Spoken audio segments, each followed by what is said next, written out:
Assalamualaikum warahmatullahi wabarakatuh. Nggih, derenge kawula matur nyuwun pangapunten dumateng Rama Yai. Baik menawi anggen kula matur mangke wonten kirang langkungipun kula nyuwun gunging pangapunten. Niki wonten pertanyaan titipan saking sederek. Titipan kaping setunggal cara mengenai siksa kubur. Di dalam ajaran syariat niku wonten sing diwastani siksa kubur. Niku menawi di dalam pandangan hakikat niku pripun. Terus yang nomor kalih niku di dalam ajaran syariat sering para yai niku dawuh cara Kanjeng Nabi pernah berpesan kepada umatnya nanti itu menghadapi peperangan yang sangat besar. Cara niku peperangan menurut pandangan hakikat niku sing pripun, tolong dijabaraken lang diparingi solusi. Nggih sampun pertanyaan kalih niku ingkang kawula aturaken saderenge kula nyuwun ngapunten. Kula akhiri wassalamualaikum warahmatullahi wabarakatuh. Waalaikumsalam warahmatullahi wabarakatuh. Ini kan kinayah ini. Kinayah. Berarti siksa kubur iku pundi, Pak?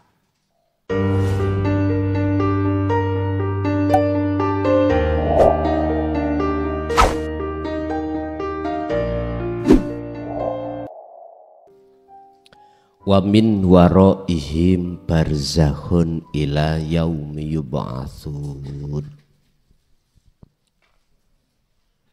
Sudah menjadi keterangan wekdal kita di kelas di kelas syariat, bahwasanya setiap diri manusia nanti setelah tinggalkan alam dunia masuk ke alam barzah, alam kubur.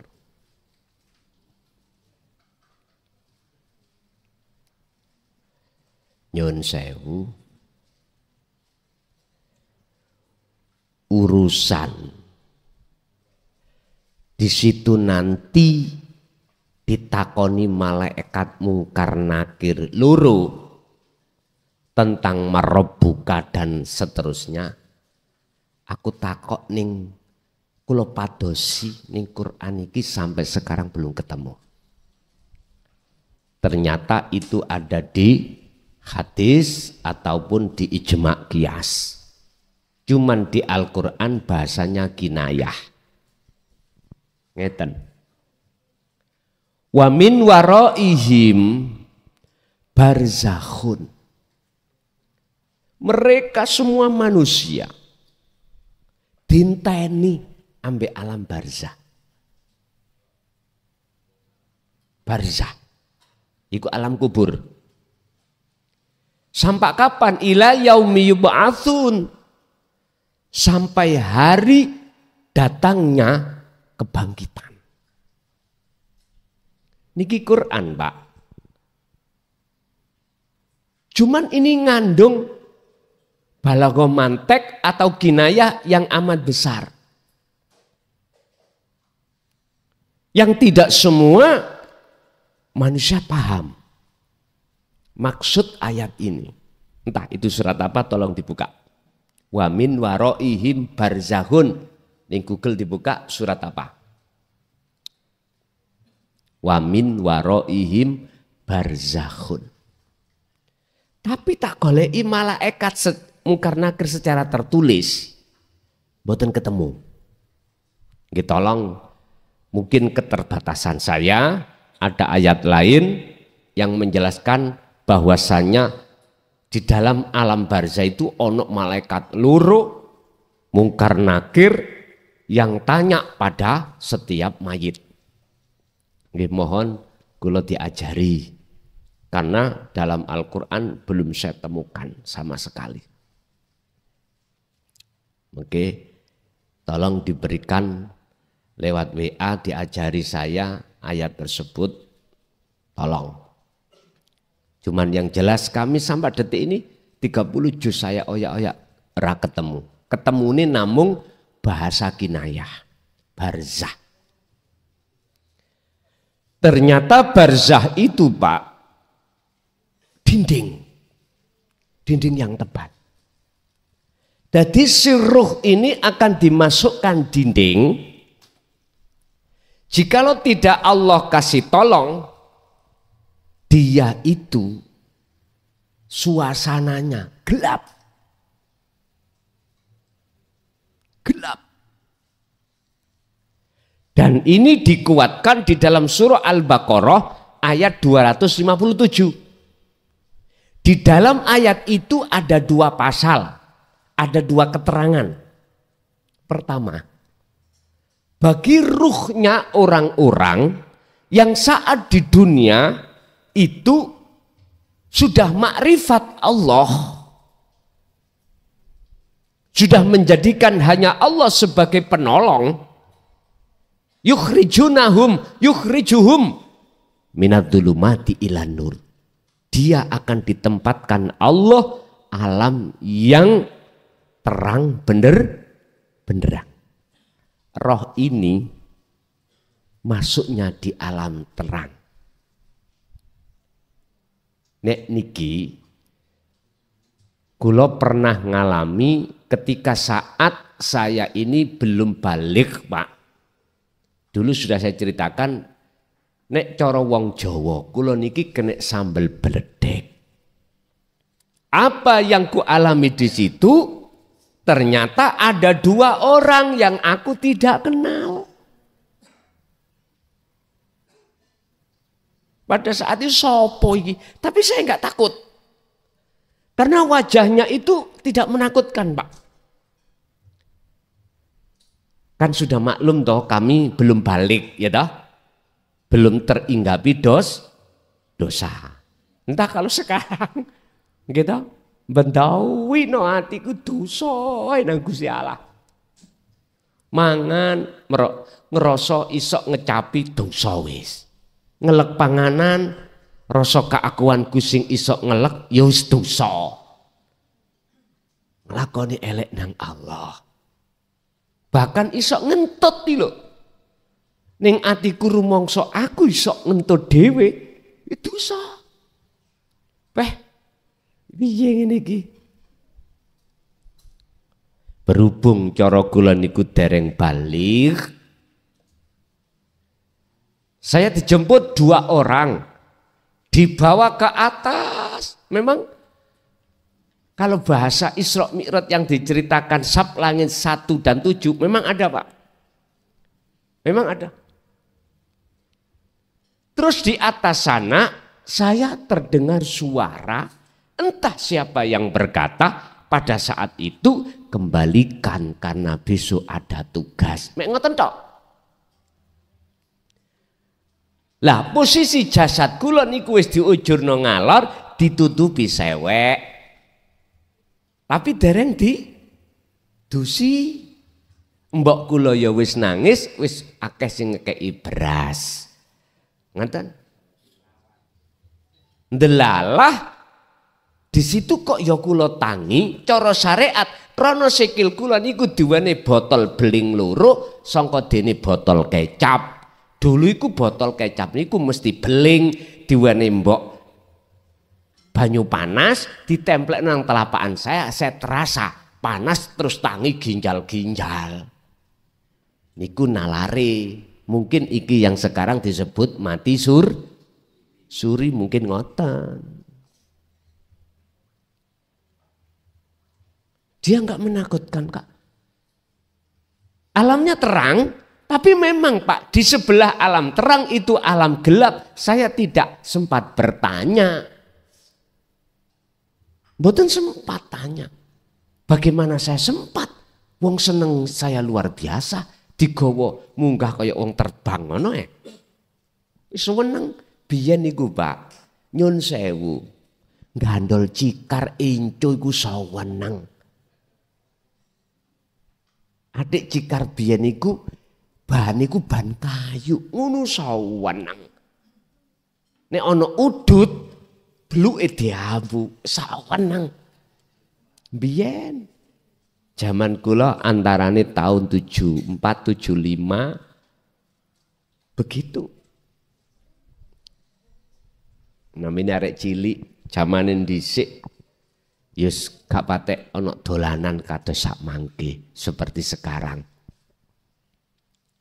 Lah mungkin pada saat itu alam gelap nikilah jawabannya ada di surah Al-Isra ayat 72. Tolong ini nanti dibuka di rumah, dingen-ngen sebelum tidur. Intinya ayat itu gini Pak.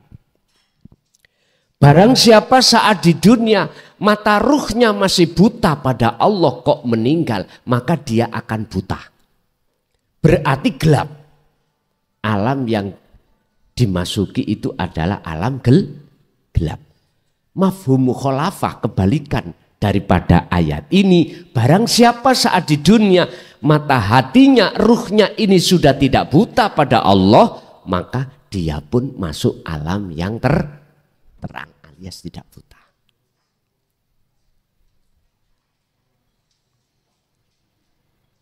Ini kan kinayah ini. Kinayah.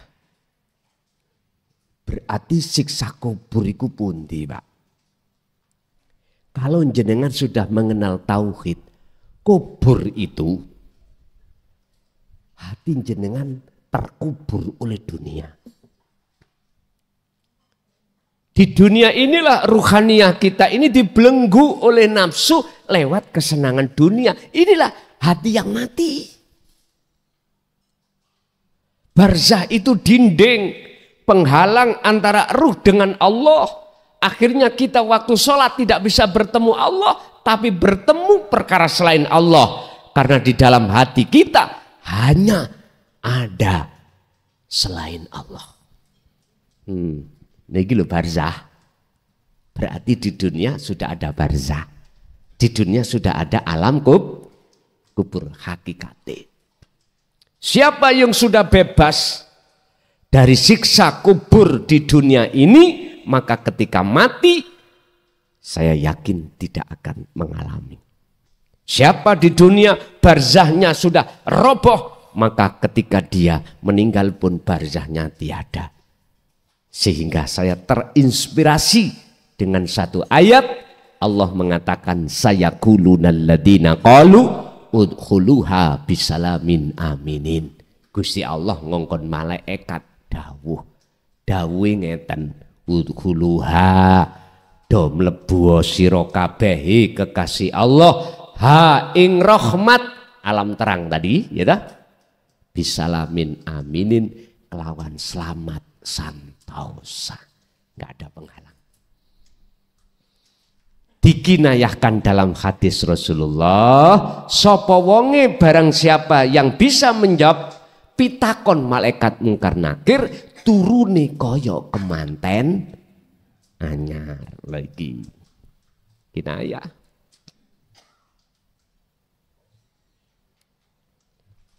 Sebetulnya mudah, Pak. Nek sampean, nek pancen di situ siksa kubur digepui terus ada pertanyaan, nek talqin itu bisa membekas. Yang ini loh, gak usah angel-angel. Kuburan transparan, kayak ono koco, ya, kayak ono mik. Engkau wuru ono. Nek pas malaikat teko sampai ditangekno, wuru ono. Nek pas malaikat iku ngomong kan krungu teko speaker. Jawaban fulan Allahu Rabbi. Lho ngoten lho. Guyon ngeten niki kan dagelan. Asli nih Pak, ning donya niki. Sing den talqin iku jane sing teko. Ben lekas sing takziah niki lho. Ben lekas dheweke sebelum meninggal itu dia wa anibu ila rabbikum Fa'budu, kembali rohaniah hanya kepada Allah. Ngoten lho asline. Nggih nyun sewu. Berhubung jenengan bertanya secara hakikat siksa kubur ya ning donya iki. Jenengan kali kula tersiksa enggak dengan dunia? Kemiskinan jenengan tersiksa enggak hati jenengan? Kekayaan itu tersiksa enggak hati jenengan? Wong sugih sing hatine dereng kenal Allah, Pak, mesti kesiksa. Bentuknya apa? Wedi kelangan sugih dadi melarat. Wedi, ayo takonono. Wong sugih-sugih lho takonono. Sing ditakuti wong sugih kelangan sugihe.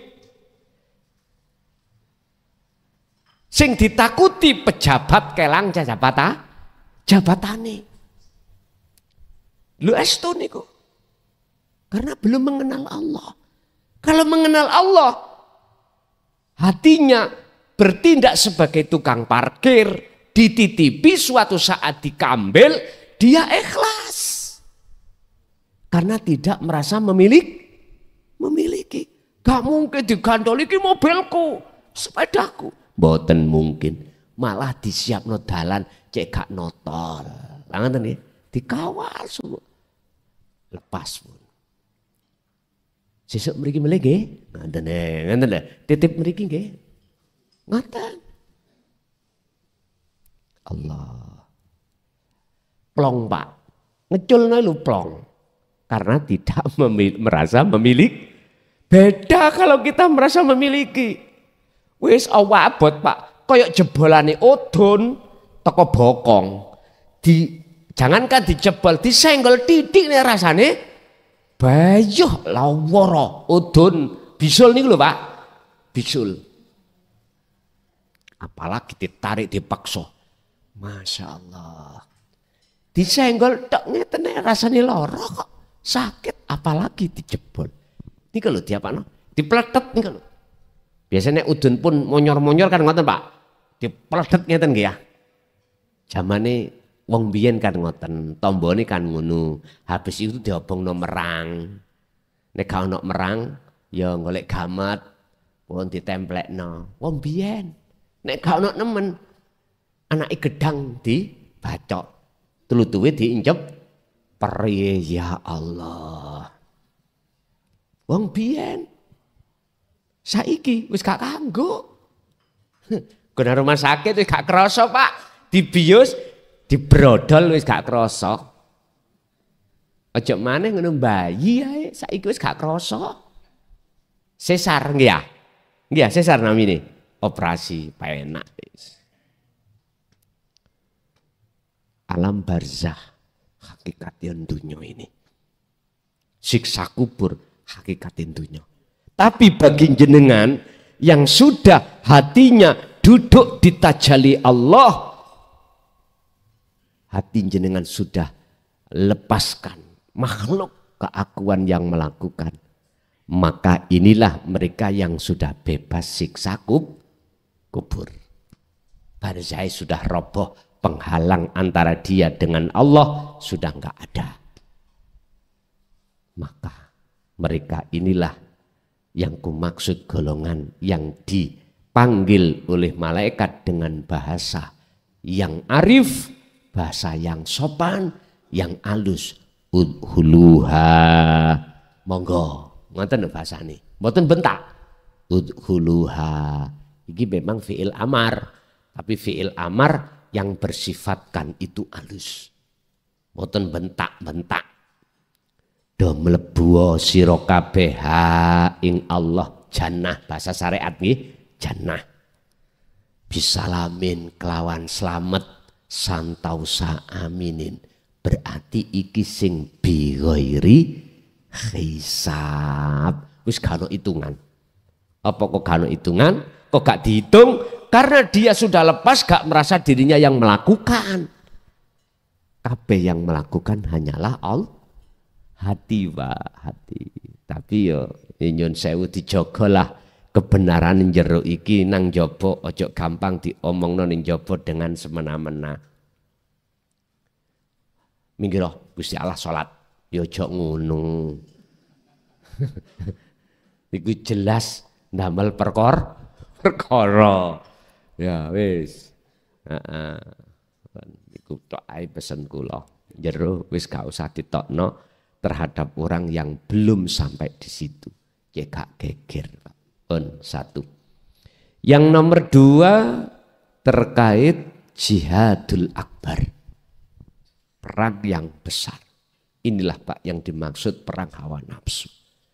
Mengapa Kanjeng Nabi mengatakan jihadul akbar, perang yang besar? Karena jenengan perangi nyun sewu, mohon maaf, sampai mati, santai umur. Karena prinsip iblis sudah mendapatkan penangguhan Allah, iblis tidak akan mati jikalau tidak hari kiamat. Artinya kalau jenengan belum mati, kemanapun jenengan tiketing. Jenengan tidak tahu nafsu, nafsu tahu jenengan. Ya keok terus sampean. Wong perang itu Pak, pingine menang, ya mohon maaf, mungsuh harus tidak tahu jenengan. Jenengan harus tahu mungsuh. Medan lebih menguasai jenengan, mungsuh nggak tahu medan, mesti menang.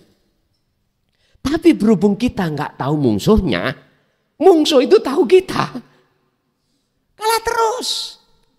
Di medan sholat, mohon maaf, tetap kalah.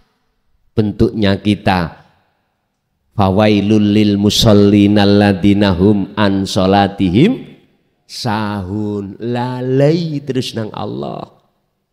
Lu kalah. Zakat kita harap-harap pahala, kalah kita. Harap-harap surga, kalah. Karena itu keduanya itu makhluk. Kita puasa Ramadan, harap-harap ganjaran, yuk kalah kita, nggak tahu. Kita haji, harap-harap surga, kalah kita. Nafsu iku Pak, iblis iku boten dulenan, boten godhok, njerumusno tok di dalam laku maksiat dohir tidak, tapi juga njerumuskan di laku taat secara dohir. Contohnya salat. Mengapa kita harus lupa pada Allah? Kok ingat pada selain Allah? Gambar ning jero atiku adalah gambari makhluk. Iku kalah kita. Padahal Allah sudah mengatakan di dalam surah Al-Baqarah 208, innahu sak temene nafsu atau iblis lakum kedue sira kabeh iku aduun mungsuh mubinun kang nyoto. Lah niki. Tapi ayat ini artinya kebalikan buat kita. Kita nggak tahu nafsu. Inilah disebut jihad yang besar, perang yang besar. Pingin tahu nafsu wujude batin, ini. Ketika jenengan duweni karep nopo wae, kok ya rasa sing muncul ning ati sampean kali kula, kita makhluk yang punya karep yaiku wujud nyotone nafsu batin, wujud nyotone nafsu dohir, wujud kita iki. Alladzi yuwaswisu fi sudurin nas minal jin natiwan nas, menungso wujud dohire. Berarti wujud dohirku iku iblis, bersumber dari wujud jeroku nafsu atau iblis mang rupa aku ngaku yen aku sing ngaji, yen aku makhluk sing agawe. Pon. Makanya koleku cuman siji sing tak kecoki Pak. Rabbana atina min ladunka rahmah wa hayyi lana min amrina rasyada. Jikalau ilmu ini nanti disampaikan di Gresik kok gak manfaat Gusti, pun gak usah dibudal nih kula. Entah dengan cara jenengan dos pundi. Percuma. Nek umpon dadekno ati kula niki takabur ning jenengan pun sampeyan turokno ning omahe kula.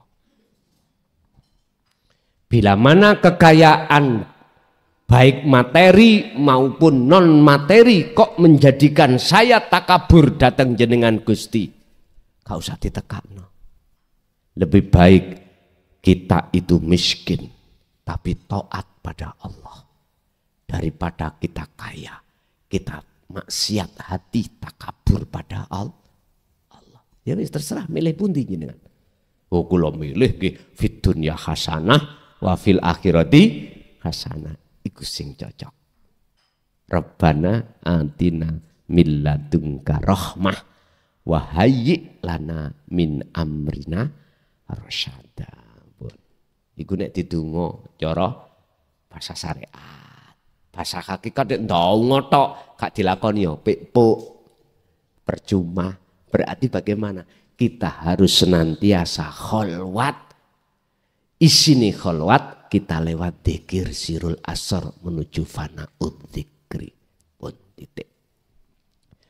Jadi pandangan hakikat yang disebut siksa kubur itu sudah terjadi di dunia kita ini. Ketika hati kita terkubur dengan duniawiya, sebetulnya kita tersiksa dan tidak bisa menjawab Allahu Rabbi pitakoni malaikat loro. Kita tidak kenal Allah. Olehnya kita tidak kenal Allah, mana sejatine Allah itu ikut tetanda kalau kita tidak bisa menjawab pitakoni malaikat mungkar. Nah, bisa dong. Oke. Lanjut, tasik wonten monggo.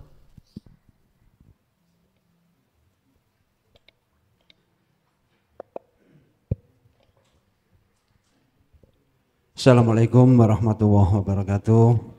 Matur suwun sanget napa ingkang sampun dipaparaken kalian Gus Maklasan. Niki kula saking Cerme badhe nangletaken ten ajaran syariat banyak yang menolak dengan apa yang disejarahkan oleh Syekh Siti Jenar dengan ajaran yaitu Wahdatul Wujud, dan di situ ada manunggaling Gusti, manunggaling kawula Gusti. Niku secara hakiki dalam kajian malam hari ini mungkin berkaitan dengan ini, ada rentetannya bagaimana secara hakiki yang dinamakan manunggaling kawula Gusti niku. Niku yang pertama. Dan yang kedua, kalau memang dari ajaran secara hakiki, secara pribadi saya dengan apa yang saya tanyakan, memang kita selaku hamba harus selalu meraih bagaimana agar tingkatan keilmuan kita harus selalu kita tingkatkan melalui kajian-kajian baik itu secara umum maupun khusus. Kedua, yaitu bagaimana caranya agar makhluk ini bisa menyatu dengan yang khalik. Mungkin ada metode atau cara bagaimana kita bisa mencapai makom tersebut. Dan yang terakhir, Allah pernah menyampaikan tidak akan aku ciptakan langit, bumi dan alam seisinya selain karena nur Muhammad. Ini implementasi dari uraian ini bagaimana? Apakah yang dimaksud nur Muhammad itu secara jasmani menuju ke baginda Rasulullah atau seluruh alam semesta ini? Mungkin itu yang saya pertanyakan dan mohon untuk penjelasannya dari Gus Muklason. Terima kasih. Wassalamualaikum warahmatullahi wabarakatuh. Waalaikumsalam warahmatullahi wabarakatuh. Ajaran yang dikenal di tengah masyarakat tentang Syekh Siti Jenar terkait manunggaling kawula Gusti atau wahdatul wujud yang pada umumnya disesatkan, itu sebetulnya nggak paham. Beliau nggak paham. Mungkin pahamnya sebatas gini, hamba bisa dadi siji ambek Allah. Beliau itu memahami dari sisi situ, sehingga mengatakan ini sesat. Memang benar, Pak. Tapi bukan itu yang dimaksud manunggal atau wahdatul wujud. Tolong dibuka di dalam kitab Hikam tentang manunggaling kawula Gusti. Syekh Ibnu Athaillah mengatakan ammal arif la yarawna li anfusihim syai'an bal yusyahiduna annal fa'ila huwallahu ta'ala. La ibsarun wa mubsarun wa basarun. Itulah yang dimaksud manunggaling kawula Gusti. Bukan kawula A, bukan Gusti B dadi siji, bukan itu. Apa mungkin perkara yang tidak wujud makhluk hamba bisa bertemu, bisa melihat, bisa jadi satu dengan perkara yang wujud, yaitu Allah? Nggak mungkin.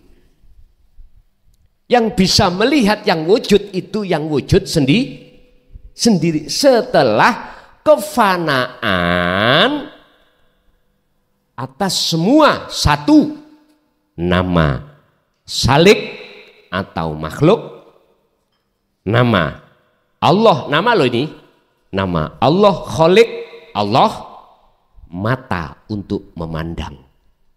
Ini semuanya fana. Inilah wahdatul wujud. Apa sih wahdatul wujud? Wahdah itu adalah tunggal, wujud ketunggalan. Artinya wujud Allah itu tidak ada yang menyerupai, karena selain Allah sudah tidak ada bagi hamba yang hatinya sudah di situ.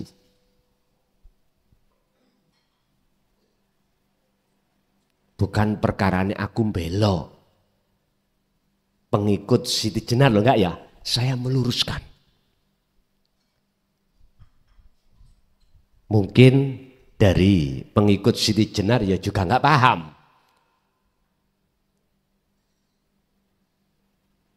Apalagi bukan pengikutnya, lebih tidak paham. Yang disebut manunggal, manunggaling kawula Gusti atau wahdatul wujud itu adalah laisa kamislihi syai'un. Secara batiniah urip iku, secara dohiriah nggak ada makhluk sak jagat iki ono sing padha ae, nggak ada. Sampeyan buka sistem sifat wajib Allah yang di dalam salbiyah wahdaniyah. Kami lihat makna sawiji. Bapak mbok dadi siji sak kandung. Anake 12 yo gak ono sing padha. Walaupun sak procotan kembar tetep ora padha. Ya ini wahdaniyah Allah. Wahdatul wujudnya Allah ya di sini. Lah, hati, hanya hati yang Allah pancarkan hidayahnya lah yang paham. Yang enggak paham, yang Allah tidak pancarkan hidayahnya, siapapun kita Ya nggak paham, akhirnya bentrok.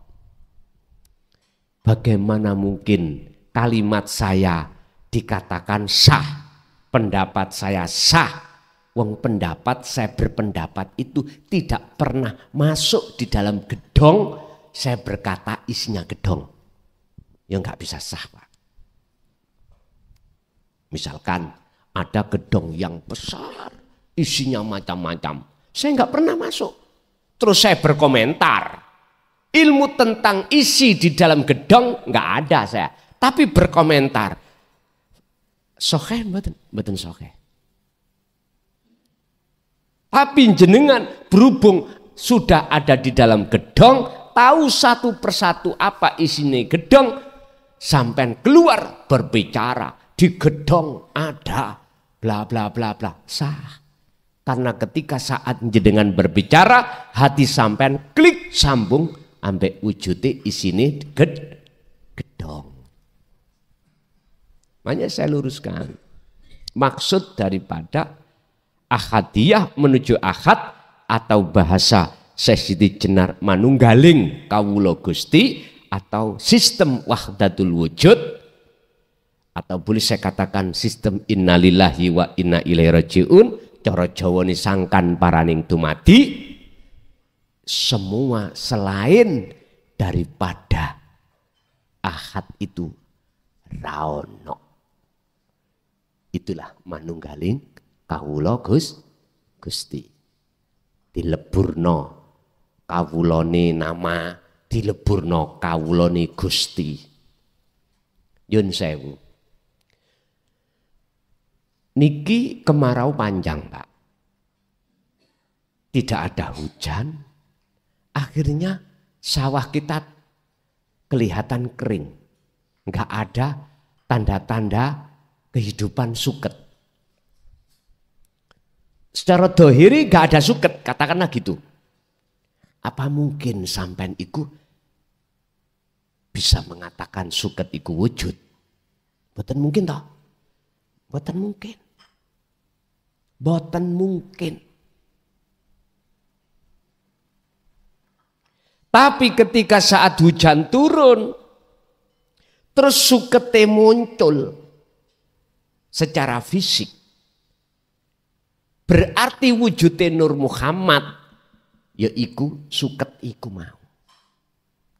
Makanya benar, Allah tidak akan menciptakan isi langit dan bumi jikalau ada tidak ada nurmu. Siapa Nur Muhammad itu? Nur Muhammad itu wiji kang dumadi sak lebeti urip. Sel yang ada di dalam nutfah. Wiji sak lebeti elas, sak lebeti ndok. Kalau nggak ada las, yo ora eneng PT. Las itulah Nur Muhammad, PT iku PT iku Muhammad, makhluknya. Dunia saisine. Mana Nur Muhammad dalam diri jenengan? Ruh. Nggak mungkin jikalau tidak ada ruh, jasad sampean muncul. Jasad sampean ikilah isine dunia. Lah ruh itu adalah Nur Muhammad. Berarti Nur Muhammad itu terhadap seluruh makhluk. Nyun sewu. Sebelum wujud jenengan, kan jenengan gak duwe jeneng toh. Sebelum suket muncul, nama suket itu dereng muncul. Nama apa? Ya gak ono nama. Wong gak ono apa-apa. Bayi ya gak ono. Tapi di dalam nutfah ada sel mani, itu ada sel, Pak. Ya ini Nur Muhammad. Ketika Allah tiupkan di jasad, jilep. Oke. Akhirnya kerembuk, nggih. Ngerti kerembuk kan Bu Amen?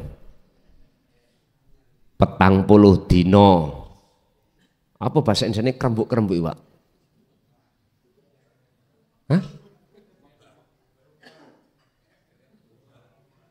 Berubah. 40 dino. 40 hari jadi darah. Gumpal. 40 hari daging gumpal, 40 hari Allah menyempurnakan proses. Kerembuk. Wah, anak Jawa enak basa Jawa kerembuk. Loh, mulai muncul Muhammad. Muhammad iku innama ana basyarum mithlukum, disebut makhluk insanul kamil, menungso yang sempurna, anane roh, anane jasad. Udah. Jikalau enggak ada sel tadi, enggak mungkin terjadi anak. Jadi anak inilah maksudnya dunia. Rohnya sel tadi itulah Nur Muhammad. Tapi menurut keterangan ning syariat, Nur Muhammad itu disematkan ning Kanjeng Nabi Muhammad. Monggo kerso. Pandangan kacamata syariat ngono monggo. Silakan, itu hak panjenengan. Tapi justru saya lebih meyakini secara pandangan hakikat ternyata Nur Muhammad itu terjadi pada siapapun. Tinggal nanti pertanyaannya, ketika sudah ceceluk jejeneng makhluk insanul kamil, sebab sudah dohir nyoto bayi, John sewu, akhirnya sampean gopoh ngolekno jeneng, di jeneng nopo ya iki ya, bahasa intern keluarga jenenge gini. Cuman nek garwa sampean meteng sakniki, sampean melebu surat Al-Hijr ayat 40. Jenengno nek lanang mukhlasin, itulah hamba yang dipilih. Ning Quran gak ono mukhlason. Ono mukhlasin. Hamba yang dipilih. Niki. Nek edok muannasi. Ngoten mawon. Siapa hamba yang dipilih? Hamba yang tidak bisa disentuh oleh nafsu untuk terkubur di dalam barzah secara hakikat. Ketika saat di dunia, artinya dia sebelum mati sudah bebas dari alam kubur. Ngaten niki. Semua mulai Nabi Adam Pak sampai kita terkubur prosesnya itu. Fitrah kotor fitrah. Lah fitrah iki tergantung waktu ada di dunia atau fitrahnya setelah nanti kematian disiksa ning neraka diancuk-ancukno dulu. Terserah milih pundi jenengan.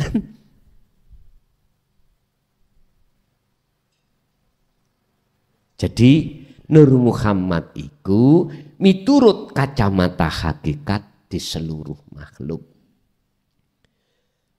Rumput yang tadinya enggak kelihatan wujudnya karena memang belum cukul, di dalam tanah itu ada wiji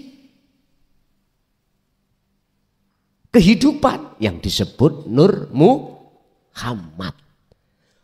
Ketika air hujan diturunkan Allah baru terik Pak, muncul wujudnya yaiki wujudnya Nur Muhammad yang disebut Muhammad makhluk.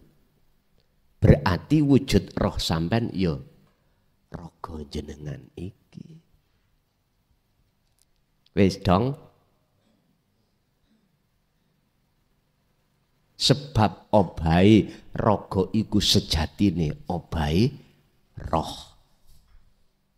Roh iku umpama ditarik Allah mati, raga ya ora iso apa. Wis balik nang Gusti Allah dhewe. Lepasen roh nama, lepasen raga nama. Dunya lepasen, raga lepasen, nama roh lepasen. Terus dunya saisi niku sapa? Allah sing ndi? Ya wis, terusno dhewe. Wis bolak-balik kula sampaikan itu. Pun iku terkait Nur Muhammad. Selanjutnya cara mudah untuk manunggal kawula Gusti bagaimana? Pun sampean buka mudah sekali. Jenengan nek wis diterangkan ilmune, terus sampean wis paham, gak dilakoni maneman. Cuman loro gindil syarate birriyadati wal adhkar. Penjabarannya ada di surah Al-Kahfi ayat 110. Barang siapa wa mangkana yarju liqa rabbih, ini untuk semua umat, gak hanya umat Islam aja, semua umat. Barang siapa yang ingin bertemu Tuhannya, syarat dua harus jenengan hadapkan. Pertama, falyamal amalan solihan. Ruh sampean iku harus selalu eling nang Gusti. Maksudnya eling, hati sampean iku ada kesadaran. Merasa mengimankan bukan kita yang wujud. Bukan kita yang berkehendak. Bukan kita yang melakukan, tapi urip di dalam jenengan dan di luar jenengan. Kita itu laksana wayangnya, Pak. Allah wujude dalang. Genah nggih? Pun genah? Oke. Nomor 2, wala yusyrik bi ibadati rabbih ahada. Jangan sekali-kali dalam hati sampean ada gambar wujud dunia saisi ini, jangan ada. Awak dhewe mertamu nanggone kanca, Pak. Rokok sak korekane keri. Allahu Akbar, goblok rokokku keri. Biasa. Lho nggih. Rokok daman-daman. Satu-satunya rokok keri. Arepe tak parani ku yo gak pantes ya gitu ya. Koncoku yo merokok. Loh, apa ngene iku?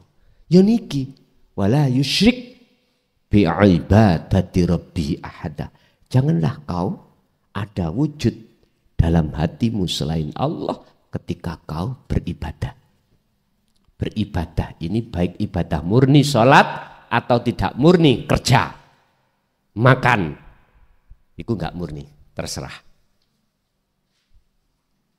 Nah, terus caranya bisa gambar wujud Allah tok bagaimana? Wes. Fasabbihu bukrata wa asilah.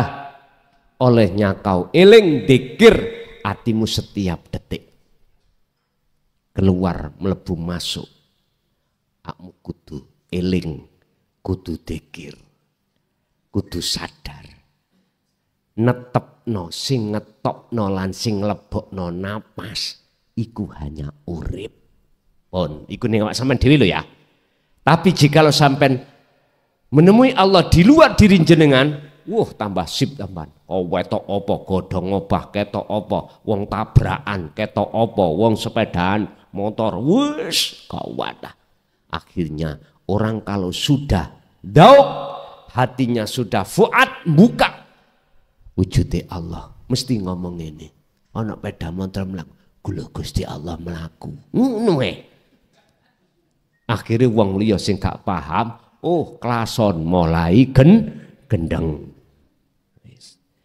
Menurut saya lebih baik aku gendeng nang Allah daripada gendeng nang bojone wong liya wis terserah bojo gue ndukung kok.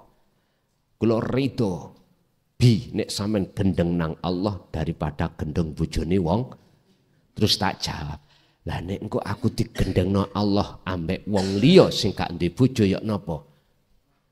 Ngoten niku, nek wis iku takdiri Allah, ya apa maneh. Lho, ngoten ya pungkasane jawabane. Wis. Pun itu 3 pertanyaan tadi. Oke, monggo tasik wonten Bapak. Monggo.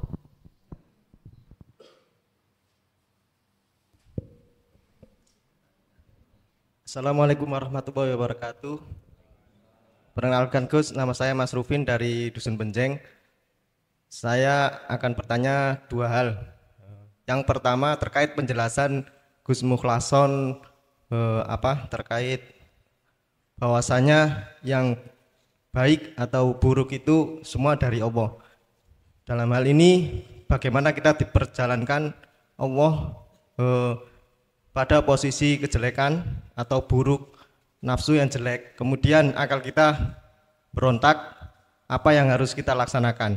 Dan atau hal yang lain, misalkan di aktivitas kehidupan kita melihat seseorang itu beraktivitas jelek, padahal itu semua diberdayakan atau dari Allah.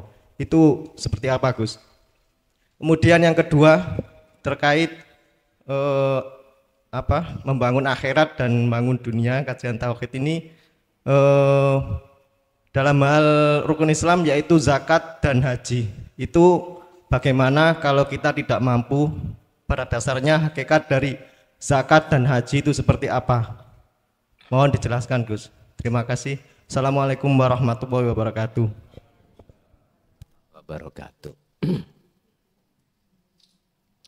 Bapak Ibu, kita mengatakan baik buruk sangka Allah iku sah, manakala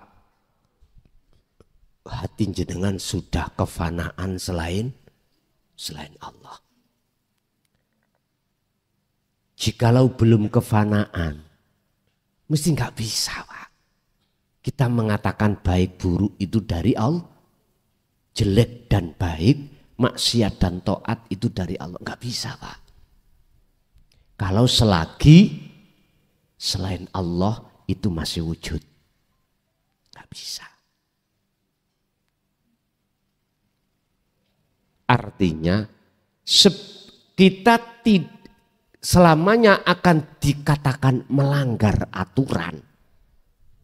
Lampu merah kita sasak selama kita belum jadi presiden. Minimal bupati atau kapolres. Selama kita jadi masyarakat biasa, selama itu kita mohon maaf, nerjang lampu merah tetap salah. Tapi kalau Anda sudah jadi kapolres, kapolda, bahkan kapolri, bupati, gubernur, bahkan presiden, lampu merah sasak, sampe tingali. Yo gak dibrit iku. Coba jenengan nah lampu merah jadi wong biasa, tahu BM sampean. Nek ngelawan malah dikaploki ya saya. Ini ayat-ayat yang tersirat sebetulnya.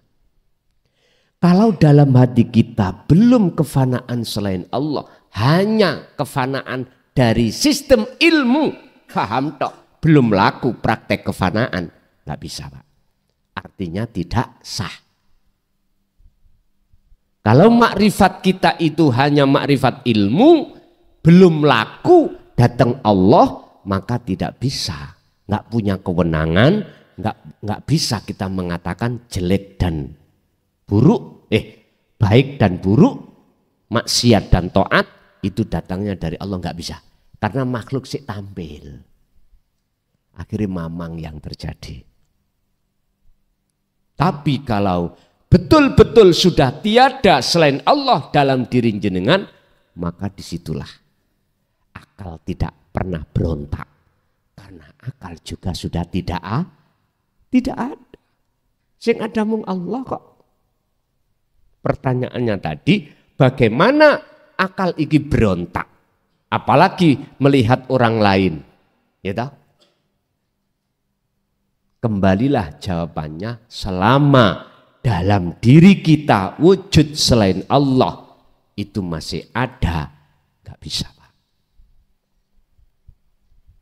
Iku nggih apus-apusan. Ngomongin ngunu tapi prakteknya ati mboten untuk mencari kebenaran sendiri. Apakmu kok sobo nang ngene lokalisasi? Aku wis ilang saliyane Gusti Allah kok. Jare Gusti ora apa-apa. Tapi prakteke, waktu praktek di situ, ya sik muncul makhluk. Jadi ilmu digawe dalil untuk cari-cari pembenaran. Bukan itu. Sampai nek dikatakan bener tenan nih lho, turu kok. Wis, orang tidur gak kewajiban apa-apa. Gak kewajiban. Orang tidur Pak. Karena mereka bighairi aklin. Itu yang pertama. Yang kedua terkait bangun akhirat dunia. Lah terus kita itu nggak bisa zakat, nggak bisa haji karena kita orang miskin. Terus bagaimana hakikatnya zakat? Zakat itu pensucian. Jenengan tumindak apapun kok yo gak ngaku jenengan sing tumindak, tapi di situ kok ning ati sampean menetapkan akunya Allah, berarti inilah zakat. Walaupun jenengan laku apa ae. Ini berarti tidak menyangkut masalah materi toh Pak? Ndak. Yang ditanyakan kan hakikat. Nek zakat secara syariat ya ada kaitannya dengan materi. Sama dengan haji. Haji itu kan mendatangi undangan Allah. Sholat, mana undangannya? Azan. Makan, mana undangannya? Lapar. Minum, mana undangannya? Sampan iki ngelak. Jenengan beol, mana undangannya? Selendep-selendep. Kebelet. Macam-macam. Tinggal pertanyaannya, Anda menemui Allah waktu sholat dan lain sebagainya atau tidak? Kalau jenengan ini betul-betul bertemu Allah di dalam ibadah murni atau tidak murni, ikulah hakikatnya haji. Labbaik Allahumma labbaik, labbaik la syarika laka labbaik. Aku datang menemuimu ya Allah tanpa menyekutukan dengan apapun. Sing akeh iku haji ku syariat saja. Sesuai dengan rukun syarat sahnya haji, rukun sahnya haji dipenuhi, beres. Tapi satu sisi tidak mengindahkan alias melalaikan bagaimana haji cara hakikat. Bertemu Allah enggak? Mboten. Kebanyakan loh ya. Karena kebanyakan yang berangkat haji itu orang-orang yang tidak berhakikat. Kebanyakan. Tapi yes Bapak no ludung toh sampai dapat undangan tasakuran haji, pamit, biar ada perbedaan antara wong minggat dengan wong haji. Nek minggat kan gak undang-undang toh, moro budal lunai, tonggo ya garu. Mantu ya sampean oleh kurma, oleh banyu jam-jam, wis disyukuri mawon. Karena kelasnya masing-masing. Kita berharap mudah-mudahan ngeten tok kula niki. Wis muga-muga dulur-dulur kula walaupun syariat tok nangkono diampuni Gusti Allah. Ngeten tok. Karena memang kelas ya. Sama halnya gini Pak. Ada orang buta berjalan ke tatap tagak. Salah mboten? Nek menurut kula mboten salah. Karena dia nggak tahu jalan. Nggak tahu kalau di depannya ada cagak. Akhirnya kita maklumi. Bagi jenengan yang tidak buta inilah yang menuntun, yang perlu disalahkan. Itu gini, orang buta berjalan, Pak D ning ngarep sampean iku ana rondo. Kok ana rondo? Ngapunten, ana cagak keliru. Gak percaya, dituntun ya gak gelem, ketabrak temen. Ya wis iku sing jare Gusti Allah. Ya iki wong sing kudu dijejeki. Ngaten, dikandani wong sing melek mboten purun ngaten lah. Jadi Pak, tadi tentang zakat dan haji secara hakikat bagi kita yang miskin dan atau punya uang tapi nggak ada kesempatan Pak. Saat ini kan ngoten. Saat ini pinten tahun? Reguler nih 30 sampai 40 tahun. Duwe ono tapi kesempatan nggak ada. Nggak wajib. Ya sudah, kita haji hakikat aja lewat sholat, lewat Jumatan, lewat aktivitas apapun. Itu aja beres. Dini kok syariati bila mana nanti syariatnya ditakdirkan Allah bisa menunaikan haji secara syariat, nggih alhamdulillah. Sapa ngerti Pak? Barangkali ya toh. Moro pemerintah lewat Presiden Prabowo itu betul-betul memperhatikan masyarakatnya yang sudah tahunan menunggu loro-loron arepe mate dibudalne kabeh sapa ngerti. Nek ngoten ta. Kula pun telepon nang beliaunya supaya apa jenenge haji untuk orang Indonesia tidak bisa 1 tahun dihabiskan 2 tahun bah minimal 5 tahun. Cuman ketika tak telepon keliru nomere. Ya wis, tapi didengarkan. Nggih, ada lagi Pak? Ibu ada Bu? Mungkin ganti Ibu Sampun. Bapak sampun juga? Nggih, Ibu. Bapak Ibu hadirin jamaah rahimakumullah, itulah apa yang telah Allah berikan terhadap kita secelumit ilmu terkait masalah pengenalan diri terhadap Tuhannya. Mudah-mudahan menjadi ilmu yang bermanfaat terhadap kita dan keluarga kita ila yaumil qiyamah. Lahumul Fatihah. Alhamdulillahirrabbilalamin. Video telah kita simak. Artinya video sesi kali ini cukup sampai di sini dan semoga apa yang disampaikan oleh beliau bisa bermanfaat. Kami selaku admin memohon maaf yang sebesar-besarnya. Akhirul kalam wabillahi taufiq wal hidayah. Wassalamualaikum warahmatullahi wabarakatuh.